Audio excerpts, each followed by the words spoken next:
ஜெபத்தோடு இந்த செய்தியை நாம் பகிர்ந்து கொள்வோம். அன்பின் ஆண்டவரே இயேசப்பா, இந்த மாலை வலிக்கால் ஸ்தோத்திரம். இயேசுவாகி நீர் எங்களுக்கு வெளிப்படுத்தி இந்த தியானத்திலே நீர் பேசும், என்னை மறைத்து நீர் பேசும். கேட்கிற மக்களுக்கு இயேசுவே உண்மையான தேவன், சக்தி படைத்த தேவன். அவர் பாவத்திலிருந்து விடுதலை தந்து மனம் திரும்ப செய்து பரலோகத்துக்கு அழைத்து செல்கின்ற தேவன். இரண்டாம் வாழ்க்கைக்கு, நித்திய ஜீவனுக்கு அவர் மூலமாக நாங்கள் சென்று அடைவதற்கான தகுதியை எங்களுக்கு தாரும் ஆண்டவரே. ஸ்லாகியத்தை தாரும். தொடர்ந்து காத்துக்கொள்ளும். என்னை மறைத்து நீரை பேசும். கேட்கிற மக்களுக்கு விளங்கிக் கொள்ளவும் இயேசுனுடைய அற்புதத்தையும் நித்திய ஜீவனுக்குள்ளாக அவர்கள் இடம்பெறுவதற்கான பாக்கியத்தை தாரும். இயேசுவின் மூலம் கேள்விக்கிறார்கள். ஆமென். நாம் இன்று தியானத்திலே கலந்து கொள்ளும்படியாக, இந்த செய்தியை கொடுக்கும்படியாக ஆண்டவராக இயேசு கிறிஸ்து நமக்கு இரட்டிப்பான நன்மை தருமாறு நாம் ஜெபித்தோம். இப்பொழுது இந்த செய்தியிலே தலைப்பு Why Jesus is called true God. ஏன் இயேசு உண்மையான கடவுள் என்று அழைக்கப்படுகிறார்? ஏனென்றால் உலக சரித்திரத்தின்படி இயேசு கிறிஸ்து 14 தலைமுறைகள், அதாவது ஆபிரகாம் முதல் தாவீது வரை இடைப்பட்ட காலத்தில் 14 தலைமுறைகள் அவர் கடந்து தன்னுடைய வாழ்க்கையை அவர் தந்திருக்கிறார். 14 தலைமுறை கடந்து அவர் இந்த உலகத்திலே தேவன் அவரை அனுப்பியிருக்கிறார். கடவுளின் வார்த்தையாக ஆதியிலே வார்த்தை இருந்தது, அந்த வார்த்தை தேவனோடு இருந்தது, அந்த வார்த்தை தேவனாய் இருந்தது என்று பார்க்கிறோம்.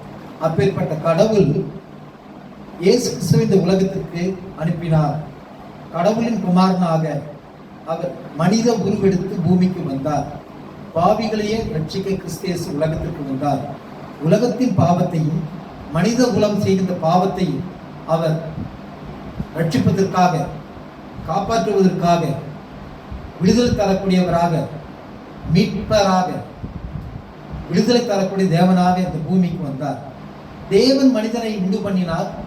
ஆனால் மனிதன் அவருடைய சித்தத்தின்படி வாழாமல் பாவம் செய்து அக்கிரமம் செய்து அவர் உருவாக்கின நோக்கத்தை அவர்கள் நிறைவேற்றவில்லை. தேவன் மனக்கசந்தார். எனவே தன்னுடைய ஒரே பேரான குமாரனை இந்த உலகத்திற்கு அவர் 3 விதமான ட்ரையூன் காட், மூவரில் ஒருவராக, பிதா, குமாரன், பரிசுத்த ஆவி, தன்னுடைய குமாரனை இந்த மனித குலத்திற்கு உண்டு பண்ணி அவர்கள் துக்கப்படுத்தினதை சரி செய்வதற்காக, அவர்கள் பரலோகத்திலே இடம்பெறும்படியாக, நித்திய ஜீவனுக்கு அவர்களை வழிநடத்துவதற்காக தன்னுடைய குமாரனை அனுப்பினார். மனித உருவெடுத்து அவர்கள் குழந்தையாக கன்னிமரியின் வயிற்றில் பரிசுத்த ஆவியின் மூலமாக அவர் இயேசு பிறந்தார். கன்னிமரியாவின் வயிற்றில் பரிசுத்த ஆவியினால் அவர் உண்டாக்கப்பட்டு இந்த பூமியிலே அவர் பிறந்தார். இது இயேசு கிறிஸ்து ஒரு உண்மையான கடவுள் என்பதற்கு ஒரு சான்றாகும். பரிசுத்த ஆவி என்பது மனிதனுடைய பாவங்களை ரட்சிப்பதற்காக, பாவங்களை நிவர்த்தி செய்வதற்காக அவர் தேவன் ஒரு பவர்ஃபுல், வல்லமை மிக்க, நேர்மையான, பரிசுத்தமான ஒரு விசைதான் பரிசுத்த ஆவி. அது தன்னுடைய குமாரனுக்கு அதை கொடுத்து பாவங்களிலிருந்து விடுதலை பெறும்படியாக அவர் தெரிந்து கொண்டார்.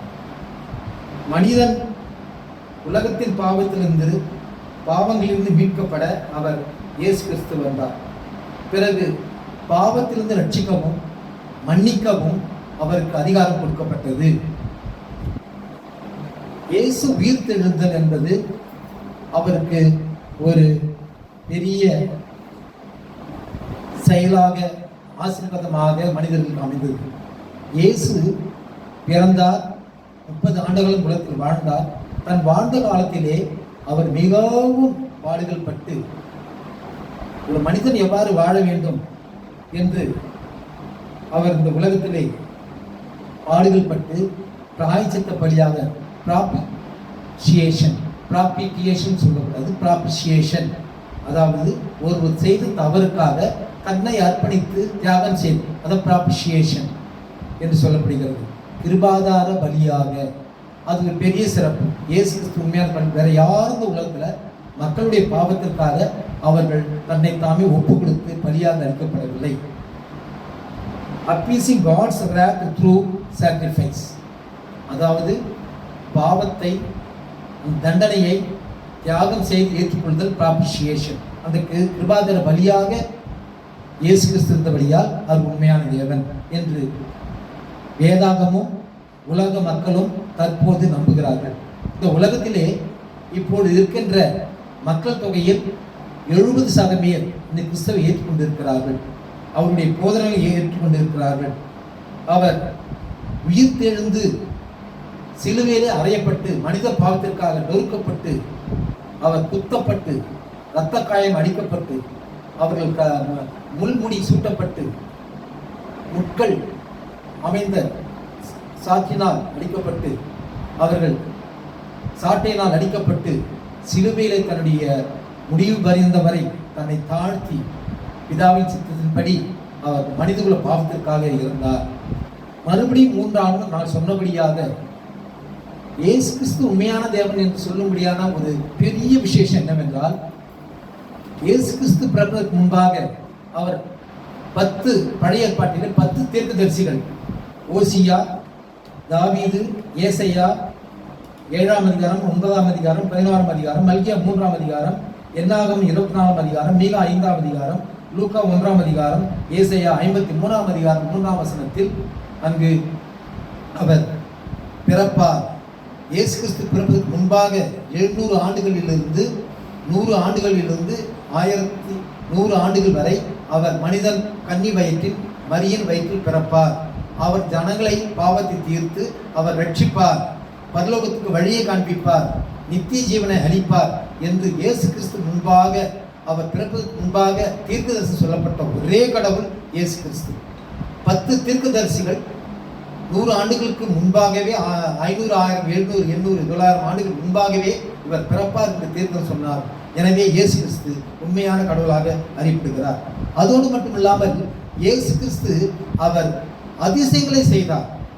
பேசாதவர்களை பேச வைத்தார், நடக்காதவர்கள் நடக்க வைத்தார், இறந்தவர்கள் உயிரோடு எழுப்பினார், 5 அப்பம் 2 மீன்களை கொண்டு 5000 பேருக்கு போஷித்தார், அவர் தண்ணீரை திராட்சரசம் மாற்றினார், கடல் மேல் நடந்தார், மற்றும் மனிதனுடைய பாவங்களை, நோய்களை அவர் சுகமாக்கினார், குஷ்டரோகியை சுகமாக்கினார், பெரும்பாடுள்ள ஸ்திரியை அவர் சுகமாக்கினார், மற்றும் அவர் பேசாதவர்களை பேச செய்தார், இறந்தவர்கள் உயிரோடு எழுப்பினார், நடக்காதவர்களை நடக்க செய்தார், பார்வை இல்லாதவருக்கு பார்வை அளித்தார்.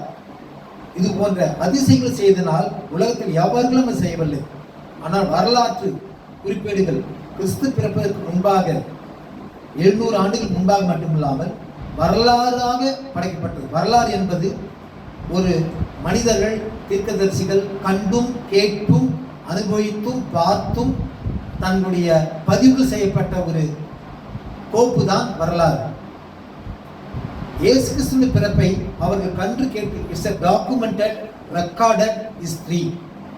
வரலாறு என்றால் இது ஒரு புராணம், இதிகாசம் அல்லது கட்டுக்கதை அல்லது ஏதோ ஒரு எழுப்பின ஒரு கதை என்பதல்ல. இது வரலாறு. வரலாறு என்பது ஹிஸ்டரி. மனிதர்கள் தங்கள் நேரடியாக பார்த்து அதை புரிந்து கொண்டு பகுத்தறிந்து அது எழுத்து மூலமாக பதிவு செய்யப்பட்ட ஒரு கோப்பு தான் வரலாறு. அப்படிப்பட்ட வரலாறை உருவாக்கியவர் காலத்தின் மத்தியில் வாழ்ந்தவர் இயேசு கிறிஸ்து.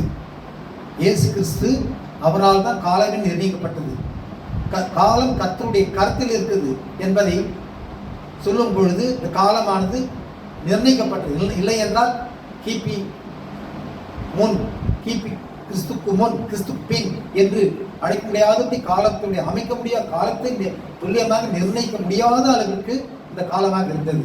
எனவே வேறுபட்ட அதிசயங்களை செய்தார். மன்னிப்புக்கும் அதிகாரம் அவருக்கு வழங்கப்பட்டது. மார்க் 2:10 குமாரனாகிய இயேசுக்கு இவர்களுடைய பாவத்தை மன்னிப்பதற்கு இந்த உலகத்துல யாருக்கும் அதிகாரம் கிடையாது, ஆனா அவருக்கு அதிகாரம் அளிக்கப்பட்டது. மனம் திரும்ப சொன்னார். அவர் லூக்கா 13:3 மனம் திரும்புகள், அப்படியே இல்லை என்றால் அப்படியே கெட்டு போவீர்கள், என்று மனந்திரும்ப சொன்னார். மனந்திருப்பது என்றால் நம்முடைய இருதயத்தை உலகத்திலிருந்து, பாவத்திலிருந்து, மாம்ச பிடிகளிலிருந்து, சாத்தான் பிடிகளிலிருந்து கிறிஸ்துவை நோக்கி, இயேசு கிறிஸ்துவை நோக்கி, மற்றவர் நோக்கி இல்லை, மனிதன் நோக்கி இல்லை, மற்ற பெரிய பதவியில் இருக்கும் மனிதர்களை போல் இல்லை, நாட்டின் அதிபதியை நோக்கி இல்லை, கிறிஸ்துவை நோக்கி தன்னுடைய மனதை மாற்றிக்கொள்ளுதல். நித்திய ஜீவன், பாவத்தை குறித்தும் பரிசுத்த ஆவியானவர் பாவத்தை குறித்தும் நீதி குறித்தும் நியாய தீர்ப்பு கொண்டு உணர்த்துவார். அதுதான் பரிசுத்த ஆவி. பரிசுத்த ஆவி என்பது ஆண்டவரால் நேர்மையான, பரிசுத்தமான, வல்லமையான, எவற்றையும் மாற்றக்கூடிய, எவற்றையும் அதை பெரிதாக்கக்கூடிய, எவற்றையும் காப்பாற்றக்கூடிய, எவரையும் குணமாக்கக்கூடிய, எல்லோரையும் மேம்படுத்தக்கூடிய, எல்லாரையும் காப்பாற்றக்கூடிய, ஜீவன் அளிக்கக்கூடிய, உயிரில்லாதவர்களுக்கு உயிர் அளிக்கக்கூடிய அந்த வல்லமை தான் பரிசுத்தாவி. பரிசுத்தாவி இயேசு வானத்தை பூமியும் படைத்தார். ஆதியாகமத்தில் சொல்லப்படுகிறது 1:1 இயேசு ஆண்டவர் தான் உலகத்தை படைத்தார்.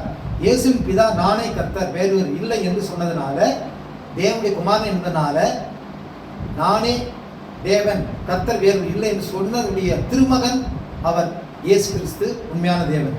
பாவத்தை அறிக்கும்படி தன் பாவங்களை மறைக்க வாழ விட மாட்டான், அவைகளை அறிக்கை செய்து விட்டுள்ளவர்கள் இரக்கம் பெறுவான் என்று நீதிமொழிகள் சொல்லப்பட்டிருக்கிறது. மறுபடியும் பிறக்க வேண்டும் என்று இயேசு சொன்னார். மறுபடியும் பிறத்தல் என்னென்றால், ஒரு மனிதன் ஜலத்தினாலும் ஆவியினாலும் பிறவாவிட்டால் அவன் தேவனுடைய ராஜ்யத்தில் பிரவேசிக்க மாட்டான். ஜலத்தினாலும் ஆவியின் மறுபடியும் பிறக்கணும். நம் தாய் வயிற்றில் பிறக்கிறோம், அது மறுபடியும் கிறிஸ்துவினால், ஜலத்தினாலும் ஆவினால், கிறிஸ்துவ ஆவியினால் பிறக்கணும். அப்பதான் பரலோகம் அடைய முடியும் என்று சொன்னார். இயேசு பரிசுத்த ஆவி. இயேசு கிறிஸ்து நாமத்தினாலே ஞானஸ்நானம் பெற்றுக் கொள்ளுங்கள், அப்பொழுது பரிசுத்த ஆவியை பெற்றுக் கொள்வீர்கள். இயேசு கிறிஸ்து அவருடைய ஞானஸ்நானம், கிறிஸ்துவனுடைய நாமத்தினாலே ஞானஸ்நானம் பெற்றுக் கொள்ளுங்கள், அப்பொழுது பரிசுத்த ஆவியை பெற்றுக் கொள்வீர்கள். இயேசுக்கு நியாய தீர்ப்பு செய்யும்படிக்கு அதிகாரம் கொடுத்தபடியால் அவர் உண்மையான தேவன். யோவான் 5:27. நான் எல்லோருமே பைபிளுடைய அடிப்படையில் உலகத்தில் எழுதப்பட்ட வரலாறு வேத புஸ்தக அடிப்படையில் இந்த வார்த்தைகளை எல்லாம் இயேசு நியாய தீர்ப்பு செய்வதற்கும் மனுஷகுமாரனுக்கு அதிகாரம் கொடுக்கப்பட்டிருக்கு. வேற யாருக்கும் நியாய தீர்ப்பு செய்வதற்கு அதிகாரம் கொடுக்கப்படவில்லை. மனிதன் செய்த பாவத்திற்கு அவர் நியாய தீர்ப்பு அவருக்கு தான் அதிகாரம் கொடுக்கப்பட்டிருக்கிறது. இயேசுவின் வார்த்தை அது மாறாத, நிலையான, ஒரு எப்போதும் நித்திய ஜீவன் அளிக்கக்கூடிய, ஒழிந்து போகாத வார்த்தை. வானம் பூமி ஒழிந்து போகும், என்னுடைய வார்த்தைகளை ஒருபோதும் ஒழிந்து போவதில்லை. மார்க் 13:31 இயேசு விதமாக சொன்னார். எனவே அவர் உண்மையான கடவுள். அவர் நியாய தீர்ப்பு செய்ய மரித்தோரையும் சிறியோரையும் பெரியோரையும் தேவனுக்கு முன்பாக நிற்க கண்டேன். ஜீவ புஸ்தகம் திறக்கப்பட்டது. அதில் எழுதப்பட்டவைகள் படியே, தங்கள் கிரியைகள் படியே நியாய தீர்ப்பு அடைந்தார்கள். வெளிப்படுத்தல் விசேஷம் 22:12. ஜீவ புஸ்தகத்தில் எழுதப்பட்டவனாக காணப்படாதவன் எவனோ அவன் நரகத்தில் தள்ளப்பட்டான். எனவே இயேசு கிறிஸ்துவை வணங்கி பாவத்தை அறிக்கை செய்து மனம் திரும்பி ரட்சிக்கப்பட்டு மறுபடியும் பிறத்தல் அனுமதி பெற்று பரிசுத்தாவின் அபிஷேகம் பெற்று இயேசுடைய சாய்வில் இயேசுக்கு ஒத்த, அவருக்கு இணங்க, அவருக்கு பிரியமான ஜீவனம் செய்து பாவத்தில் விடுபட்டு பாவத்தை அறிக்கை செய்து மனம் திரும்பி நாம் ரட்சிக்கப்பட்டு காப்பாற்றப்பட்டு மறுபடியும் பிறந்து மீட்கப்பட்டு அவருடைய உப்பரவாகி நம்ம வாழும்போது நியாயத்து நாளிலே நாம் அடைய முடியும். ஆனால் இங்கு யார் தேவனுடைய ராஜ்யத்தை பிரவேசிக்க முடியாது என்றால், இயேசுனுடைய வெளிப்படுத்தும், இயேசுக்கு தேவனை வெளிப்படுத்தும் விசேஷம் யோவான் மூலமாக. இந்த வெளிப்படுத்தும் விசேஷம் இயேசுக்குள் யோவான் மூலமாக வெளிப்படுத்தும் விசேஷம். தேவனுடைய ராஜ்யத்தில் யாரால் சுதந்திரித்துக் கொள்ள முடியாது என்றால், இயேசு உண்மையான கடவுள் என்பதற்கு அவர் சொன்னார். தேவனுடைய ராஜ்யத்தில் நாய்களும் சூனியக்காரரும் விபச்சாரக்காரரும் கொலைபாதகரும் விக்கிரக ஆராதனைக்காரரும் பொய்யின்படியே விரும்பி அதன்படி செய்கிறவர்களும் புறம்பே இருப்பார்கள். இவ்வாறு மனிதனுக்கு இயேசு போதித்து வாழ்ந்து காட்டி, மறுபடியும் நான் வருவேன், உங்களை அழைத்து செல்வேன், இப்போது பிதாவுடன் செல்கிறேன் என்று 30 ஆண்டு காலம் வாழ்ந்து, மனிதர்களுக்காக வாழ்ந்து மரித்து மறுபடியும் உயிர்த்தெழுந்த கடவுள். எந்த ஒரு கடவுளும் மரிக்கவில்லை, மரித்து அவர் மறுபடியும் உயிர்த்தெழவில்லை. கடவுள் என்று அழைக்கப்படுகிற யாரும் உயிர்த்தெழவில்லை. ஆனால் ஆண்டவர் இவரை உயிர்த்தெழுந்து செய்தார், மக்களுக்கு வாழ்ந்து காட்டினார், நோய்களை சுகமாக்கினார், தீர்க்க தரிசனம் உரைத்தார். மக்கள் நித்திய ஜீவன் அடைய வேண்டும், நித்திய பரலோகம், நித்திய வாழ்வு, நித்திய அழிவு, நித்திய பரலோகம், நித்திய நரலோகம் என்று இருக்கிறது. அதுதான் பரிசுத்த ஆவி. பாவத்தை குறித்தும் நியாயத்தை குறித்தும் நியாய தீர்ப்பு குறித்தும் பரிசுத்த ஆவியானவர் உணர்த்துகின்றார். வாழ்ந்து காட்டி மறுபடியும் வருவேன், அவர் இரண்டாம் வருகையின் போது வருவேன். வெளிப்படுத்தும் விசேஷம் 21:12 இதோ சீக்கிரமாய் வருகிறேன், அவனுடைய கிரியின்படி அவனவனுக்கு நான் அளிக்கும் பலன் என்னுடன் கூடவே வருகிறது. இவ்வாறாக அவர் மனித குலத்தை அவருடைய நியாயத்திற்கு உடைய அதிகாரம் பெற்றவர். எனவே அவர் இயேசு கிறிஸ்து உண்மையான கடவுள். வேதாகமும் உலகத்தில் இன்று இருக்கிற 68% மக்கள் இதை விசுவாசிக்கிறார்கள். எனவே இயேசு கிறிஸ்து உண்மையான தேவன் என்று நிரூபிக்கப்படுகிறது. மத்தேயு 28:18 மக்களுக்கு ஒரு கட்டளை விட்டிருக்கிறார். நான் உங்களுக்கு கட்டளையிட்ட யாவையும் அவர்கள் கை கொள்ளும்படி அவர்கள் உபதேசம் பண்ணுங்கள். இதோ உலகத்தின் முடிபரியந்த வரை சகல நாட்களிலும் நான் உங்களுடனே கூட இருக்கிறேன் என்றார். ஆமேன். ஆமேன் என்றால் அப்படியே ஆகக்கடவுள். அவர் வருவார். அவர் கட்டளை இன்னும் இயேசுவின் மேல் விசுவாசம் உள்ளவனாய் ஞானஸ்தானம் பெற்றவன் ரட்சிக்கப்படுவான், விசுவாசியாதவனோ ஆக்கினைக்குள்ளாக தீர்க்கப்படுவான். கடவுளாகிய இயேசு கிறிஸ்து உண்மையான இயேசுவின் மேல் நாம் உண்மையான கடவுளாகிய இயேசு கிறிஸ்து மேல் விசுவாசம் வைப்போம், நித்திய ஜீவனை பெறுவோம். ஜெபம் செய்வோம். அன்பின் ஆண்டவரே இயேசப்பா, இந்த செய்திக்காக இயேசு ஒருவரே மெய்யான தேவன், இயேசு உண்மையான தேவன் என்பதற்கான சான்றுகளை நாங்கள் பார்த்தோம். ஆண்டவரே, நாங்கள் மனம் திரும்பி பாவத்தை அறிக்கை செய்து பாவத்தை உணர்த்தப்பட்டு இந்த பொல்லாங்கான உலகத்திலே நாங்கள் காப்பாற்றப்பட்டு இயேசுவின் வார்த்தைகளை கட்டளைகளை கீழ்ப்படிந்து மனம் திரும்பி ரட்சிக்கப்பட்டு பரிசுத்தவான் அபிஷேகத்தை பெற்று நாங்கள் மறுபடியும் பிறந்து பரலோகத்துக்கு செல்லும்படியான வழிகளையும் நானே வழி சத்தியம் ஜீவனை என்று எங்களுக்கு கொடுத்ததுக்காக ஸ்தோத்திரம். நீரே மெய்யான தேவன். கேட்கும் மக்களோடு உம்மை அறிந்து பரலோகத்துக்கு செல்லும்படியாக அல்லது நரகத்துக்கு செல்வார்களா? ரெண்டில் ஒன்று மனிதன் பிறந்தால் அவன் மரித்து இயேசுக்குள் மரித்து இயேசுவை பின்பற்றி பரலோகத்துக்கு செல்ல வேண்டும், இல்லைன்னா நரலோகத்துக்கு செல்ல வேண்டும். நித்திய வாழ்வு, நித்திய அழிவு, ரெண்டில் ஒன்றை இந்த மனிதர்கள் செய்தி கேட்பவர்கள் அவர்கள் தீர்மானித்து தங்கள் வாழ்க்கையை அமைத்துக் கொள்ளும்படியாக இயேசுவை அவர்கள் விசுவாசிக்கும்படியாக ஏற்றுக்கொள்ளும்படியாக கிருபை காண்பியும் வல்ல பிதாவே. ஆமென்.